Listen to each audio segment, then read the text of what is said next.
Ciamis, Jawa Barat, rombongan pengendara moge kabur usai menyerempet seorang santri hingga terluka parah.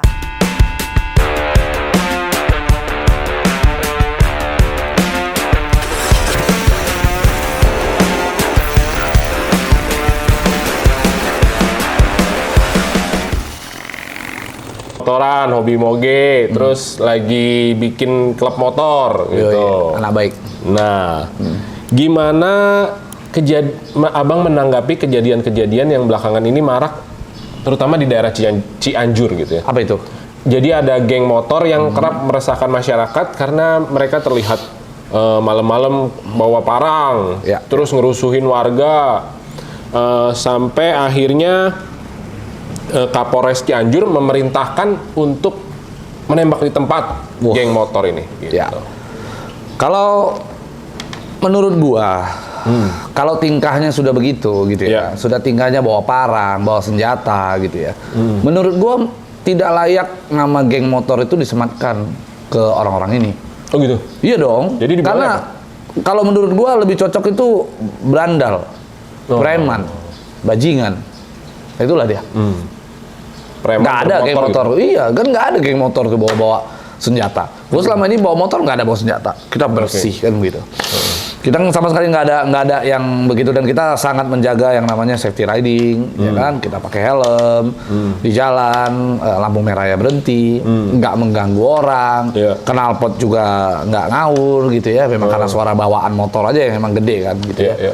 Tapi dari segi ketentraman, kita sebagai anak motor itu ya harus menjaga gitu ya, harus menjaga ketentraman, kedisiplinan, ketertiban. Jangan malah gara-gara satu motor akhirnya rusak motor tetangga.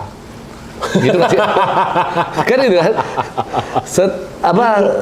Gara-gara setitik nila rusak susu sebelahnya.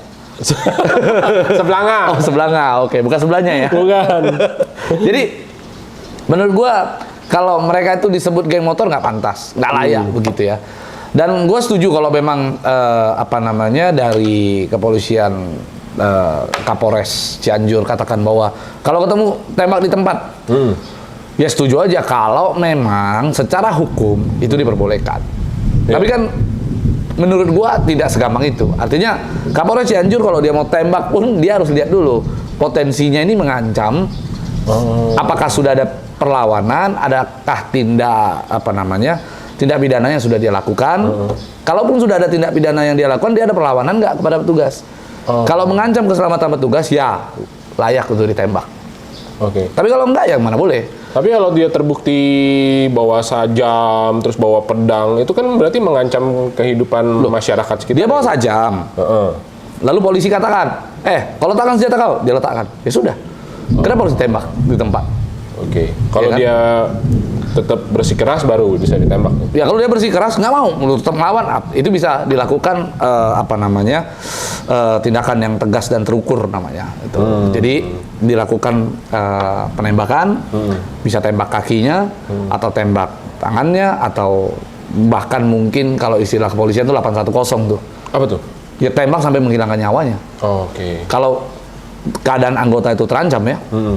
Nah posisinya begini, karena kalau dia hanya membawa senjata gitu ya, bawa kendaraan, senjata, tapi tidak terbukti ada tindak pidana yang dia lakukan, maka nggak bisa diapa-apain. Cuma kalau dia bawa senjata ya paling kita bisa kenakan dia pasal undang-undang darurat.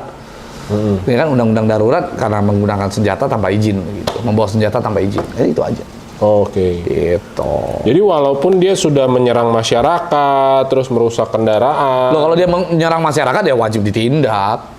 Itu wajib ditindak. Tapi kalau dia cuma hanya ketangkep bawa lagi motor ada golok, ya kan nggak bisa juga. Harus dibuktikan dulu dia itu bener nggak sudah pakai golok ini buat ngerasain warga.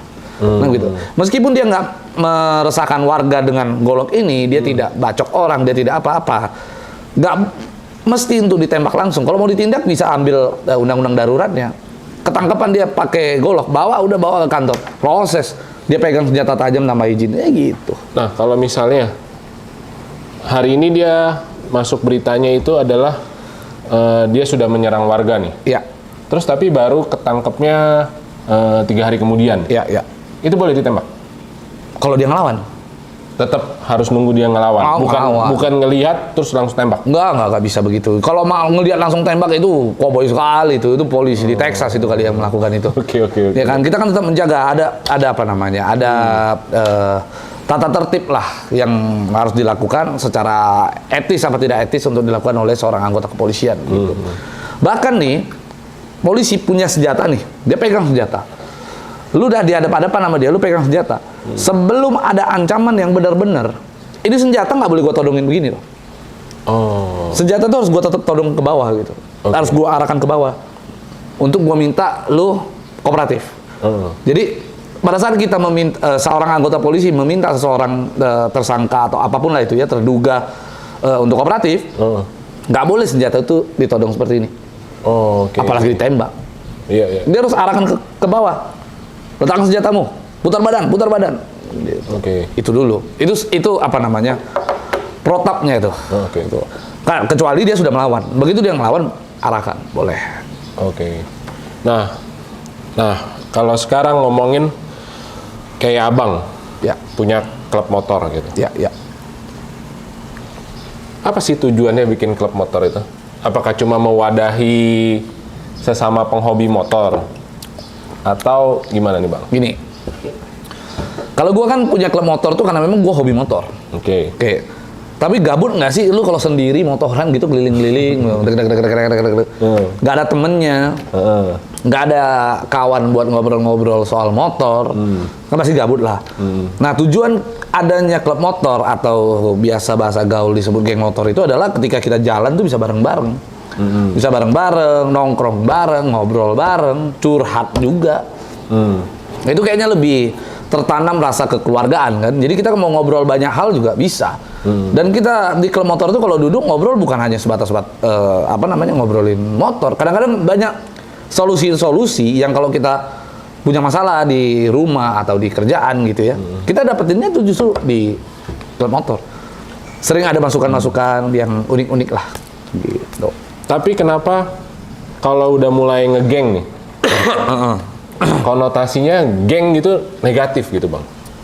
Nah, jadi kalau gangster, iya itu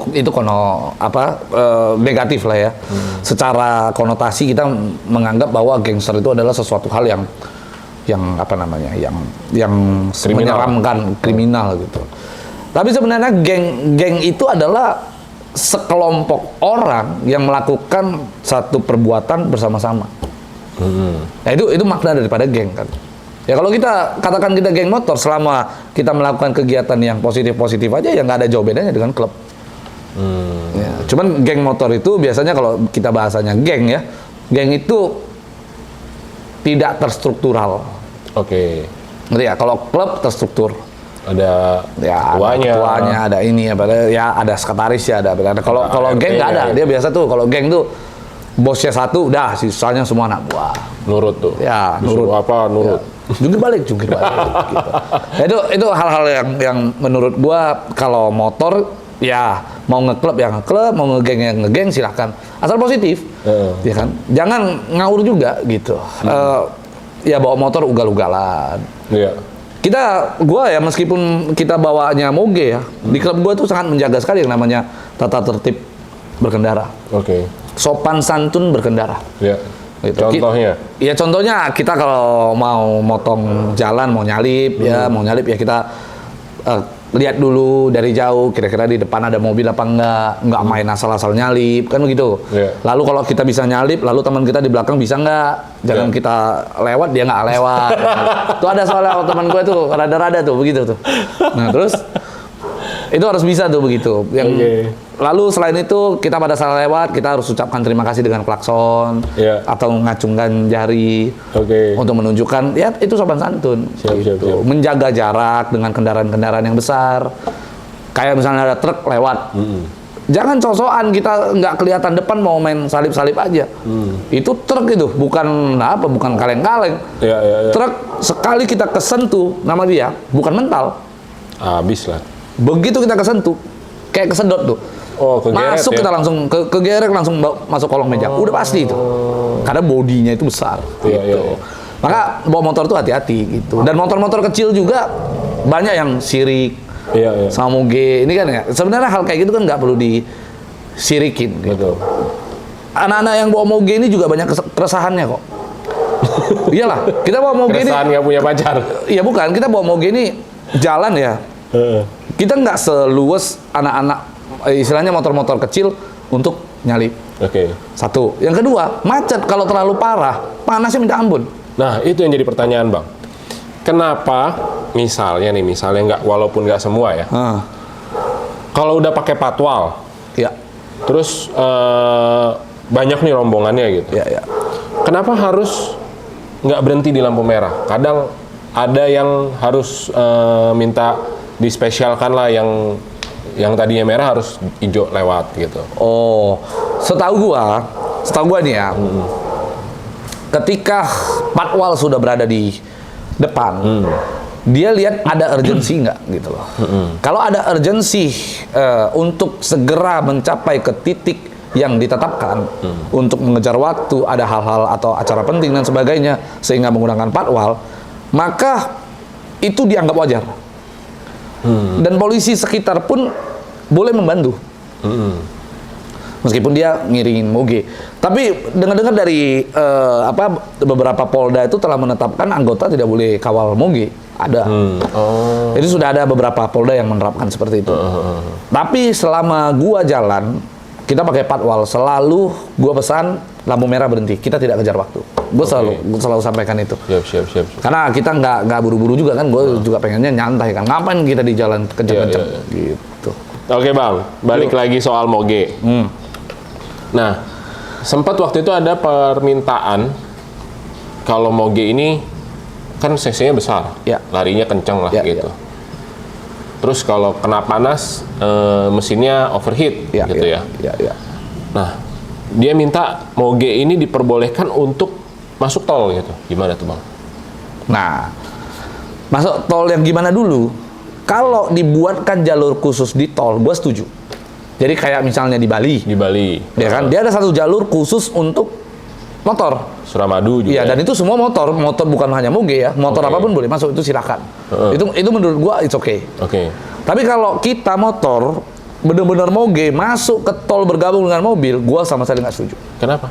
Kan di Malaysia, di luar-luar lah gitu ya. Betul. Sekarang gini, boleh masuk. dari segi kepadatan kendaraannya saja sudah beda. Oke. Kita di Indonesia, terutama di Jakarta, tol itu katanya bebas hambatan, tapi lu pernah ngerasain kan di tol macet kan? Iya. Iya kan? Iya. Yang kedua, padatnya, nggak macet pun padatnya itu mobil udah luar biasa. Udah. Ditambah lagi mental pengendara di Indonesia ini belum 100% sama dengan mental yang ada di luar. Nggak ada itu ngerti saling mengalah, nggak ada. Pokoknya udah bawa aja udah. Dia tahu ngerti bawa motor udah jalan. Nggak ada sopan santun berkendara. Iya. Katakanlah sepi juga jalanan, sepi ya. Angin di Indonesia ini luar biasa gila loh. Motor lu kalau nggak siap untuk masuk di dalam tol melawan angin, terbang lu dari yang ada di Bisa dalam. goyang jatuh itu. Gua pernah sekali pas lagi adalah salah satu tol, gua nggak usah sebutin gitu ya. Itu belum jadi. Belum jadi, belum diresmikan. Tapi banyak orang-orang lewat situ kan. Gua iseng gitu, gua pakai. Itu angin kencangnya minta ampun. Anginnya kencangnya minta ampun. Ditambah lagi pas begitu mobil lewat. Mobil lewat berlawanan sama kita itu. Kayak tiba-tiba zoom gitu. Cepet Goyang sekali tuh ya. Goyang gitu. Nah itu kan kalau orang yang nggak terlatih itu ya terbang ada aja. Kalau orang yang nggak terlatih, nggak menguasai berkendara yang baik, safety riding yang nggak pas ya selesai. Kan gitu, nggak mudah lah. Motoran itu bukan hanya kita mengendarai satu kendaraan yang rodanya 2, terus kita bisa di atas, bawa, gagah gitu, nggak begitu. Motor tuh bukan, esensinya bukan hanya sebatas itu. Tapi motor itu gimana caranya kita menjadi pemersatu di jalanan tuh. Ya kan, kalau bagi gue begitu ya. Dengan gue bawa motor tuh gue bisa mempersatukan orang-orang yang ada di jalanan, tidak ada kesenjangan gitu ya. Minimal misalnya ada mobil mewah di samping gua nih. Terus ada mobil murah gitu ya. Ada mobil murah. Pasti mobil murah ini akan ngelihat mobil mewah, biasanya kan begitu. Nah, begitu gua lewat ya kan, tidak ada kesenjangan antar mereka. Mereka dua-dua akan ngeliatin gua tuh. Jadi gua tuh pemersatu jalan sebenarnya. Iya. Bisa. Nah, menanggapi soal anak-anak moge lagi nih, Bang. Iya. Selaku anak moge juga nih. Terakhir ada kasus yang baru-baru ini terjadi adalah ada anak muda kena tabrak sama moge gitu. Sampai luka-luka, ketabraknya sama rombongan moge di beritanya. Yang santri. Ya, yang santri. Terus mogenya katanya melarikan diri. Ya. Jadi kalau menurut Abang, kenapa sih orang harus melarikan diri gitu? Emang lu nggak sanggup tanggung jawab beli motor moge aja bisa gitu? Nah, gua nggak tahu ya. Intinya gini, pada saat kejadian itu seperti apa, gua nggak ngerti. Cuman gua dengar infonya dari teman-teman kan. Itu kan acara Wing Days di Pangandaran tuh. Oke. Golden Wings Day. Itu acara rutin yang dilakukan oleh HDCI Bandung tuh. Oke. Nah, kalau kejadian kemarin, gue cuma dapat infonya bahwa itu kendaraan yang nabrak itu, motor yang nabrak itu bukan Harley Davidson, bukan dari klub HDCI. Dia bawa moge memang, mogenya itu adalah Moto Guzzi kalau nggak salah. Oke. Moto Guzzi, itu satu pabrikan dengan Vespa katanya. Italia. Iya kayaknya. Nah pada saat itu dia tabrak, lalu katanya kabur gitu. Gue nggak tahu apa yang ada di pikirannya. Cuman gue mencoba untuk mendalami psikologi, menganalisa psikologi orang tersebut. Kenapa dia kabur? Oke. Biasanya orang kan kalap. Siapa nih yang kalap? Bawa motor. Oke. Dia begitu tabrak, ngelihat ada kecelakaan, dia kalap duluan. Aduh gimana nih? Karena di dalam pikirannya, kalau banyak orang di situ, di dalam pikirannya dia bisa digebukin, dihajar, dihantam. Oh, ketakutan juga. Ada rasa ketakutan itu, gitu. Maka dan itu juga jadi hal yang lumrah dilakukan oleh warga sebenarnya. Banyak. Untuk terutama moge ya, terutama moge ya. Kenapa? Karena moge kalau lewat itu biasanya sinisnya minta ampun. Kadang-kadang gua sendiri bawa motor aja kayaknya orang banyak yang sinis gitu. Padahal salah gua apa gitu. Kayak kesenjangan itu tadi ya, Bang? Iya, kayak ada rasa iri gitu. Padahal mungkin ada mobil mewah yang mewahnya gila-gilaan lewat tuh dia slow-slow aja. Ini kenapa moge lewat tuh kayak langsung wah sinis sekali gitu. Nah ini yang buat gua sebenarnya bukan bermaksud untuk membela, tetapi alangkah baiknya kalau terjadi seperti itu, coba untuk warga-warga sekitar tuh tengahi, datangi, jangan langsung main hakim sendiri. Tapi dia kabur, gimana mau ditengahin, Bang? Karena dia udah takut duluan, karena dia sudah secara psikologinya sudah, menurut gua ya, secara psikologi dia sudah sudah dihantui, takut digebukin. Oke. Sehingga mungkin dia lebih memilih, gua kabur lah, daripada nanti gua digebukin, mending gua nyelamatin diri gua dulu. Oke. Takutnya orangnya belum mati, ditabrak cuman mungkin kakinya patah doang, ini orang udah digebukin mati duluan. Dan itu banyak kejadian. Gue di Medan itu berkali-kali ada orang begitu. Nah, solusinya oke, misalnya anggaplah kita nggak bisa menebak apa isi pikiran masyarakat gitu. Gue berhenti, gue mau nolongin, gue mati nih. Nah, solusinya apa? Gue pengen nih bertanggung jawab, tapi gue nggak pengen mati konyol juga. Solusinya begini, berkendara motor gede itu asiknya bareng-bareng. Jadi kalau lu ketabrak, ada teman-teman lu yang jagain. Iya dong. Jangan sendirian. Tapi pas nengok, temen gue udah duluan lu. Gimana dong? Ya enggak lah, kalau itu nggak mungkin. Dan gue selalu pesen, kayak gue motoran ya, gue selalu pesen sama ajudan gue yang jagain. Yang ini. Mereka kan masing-masing, gue kasih pakai motor jalan. Kalau kita terjadi sesuatu di jalan, jangan pernah kabur, ayo kita hadapi. Ya bukannya maksud gue merendahkan orang yang gue tabrak, nggak seberapa gitu ya, tapi itu dalam rangka kita menyelamatkan orang juga. Ya kan, meskipun ya yang nabrak kita gitu ya, tapi bisa jadi kalau nggak ditabrak sama kita, mungkin ditabrak sama orang lain. Jadi kita coba untuk belajar tanggung jawab, karena pemotor itu harus belajar tanggung jawab, itu dulu yang pertama. Nah yang kedua, Kalau memang terjadi seperti itu, udah, upayakan kalau kalian mau jalan, kalian lihat masa banyak dan kalian takut di ini, jangan kabur pulang. Jalan kabur ke kantor polisi terdekat. Nah, setuju. Infokan tuh. Setuju. Woi, itu ada ini nih, jangan woi lah, nggak sopan. Pak, gitu ya, sama polisinya kan. Pak, itu ada orang saya tabrak barusan nih Pak. Minta tolong Pak. Soalnya banyak masa di situ apa segala macam. Betul, setuju tuh, setuju. Itu bisa begitu. Iya. Itu. Jadi itu jauh lebih safety dan tidak terkesan kabur. Tidak lepas tanggung jawab. Tidak lepas tanggung jawab, Iya. tetap tanggung jawab dan clear semuanya. Gitu. Iya. Tapi tetap aja yang namanya warga ya, gua nggak tahu ya. Kalau itu terjadi pun, warga ini kadang-kadang kan konyol juga, ngerti ya? Kita begitu datang sama polisi, wah bawa backingan dia. Ada yang begitu loh. Salah juga. Tapi sebenarnya. tetaplah di mata hukum setidaknya kita sudah menunjukkan tanggung jawab kita. Rasa tanggung jawab. Iya. Nah, terus Bang, mungkin kan nggak semua Ya. masyarakat di Indonesia ini pernah ngerasain naik moge gitu. Ya.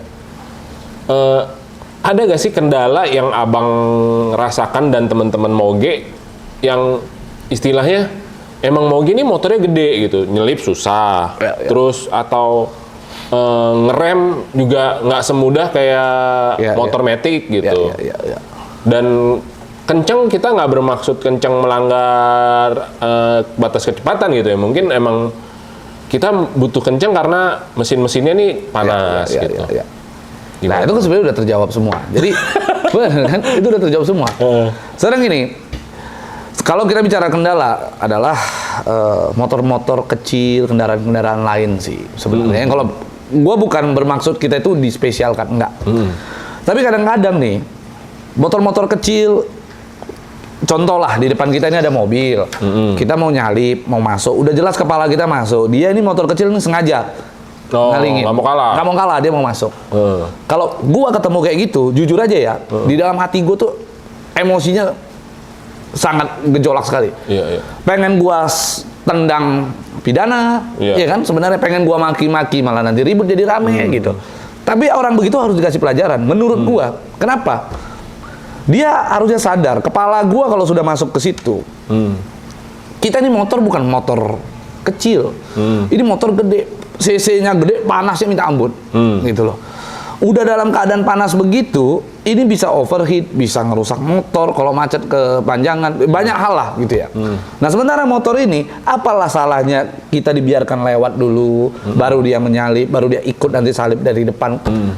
Banyak cara, kita pun ngizinin kok dia salip di depan, tapi jangan sama kita berebut jalan. Karena kalau dia pikir panjang, kita paksakan dia yang habis. Gua paksakan ya, yang ada kejungkang dia, pasti itu. Dan kalau udah turun kaki, istilahnya kalau motor gede itu kan berat ya, kalau nggak jalan ya, itu angkatnya ya berat gitu.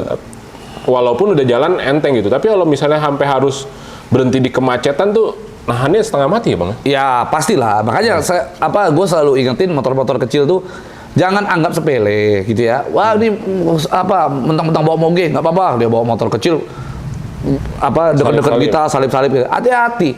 Kesentuh sama kitanya mah biasa-biasa aja, dia bisa pental kemana-mana. Nah itu pula yang gue kemarin tuh juga dapat info. Ada loh mafianya. Maksudnya? Jadi gini, si motor-motor kecil ini terorganisir untuk ngegangguin motor-motor gede. Oh gitu? Yang mana itu untuk cari duit. Oh, jadi dia sengaja, dia ngelihat kita orang berduit terus ditabrak gitu. Pental, nggak ganti rugi. Ada yang begitu loh. Gue kemarin juga baru dengar, ada yang begitu. Nah, sehingga ya agak hati-hatilah gitu. Ya. Berarti untuk sesama teman-teman moge pun, ya kalau kita nggak salah, jangan takut. Intimidasi juga ya. Nggak bisa begitulah. Gue beberapa kali ada mencoba, kita kejadian di jalan, ada yang mencoba mau intimidasi. Alhamdulillah selalu kita berhasil melewati itu sih. Bukannya maksudnya kita gimana-gimana ya, anggar jago atau enggak. Tapi yakinlah kalau kita posisi benar ya pasti benar gitu. Oke Bang, thank you banget infonya kali ini. Mudah-mudahan bermanfaat buat teman-teman orang penting. Thank you.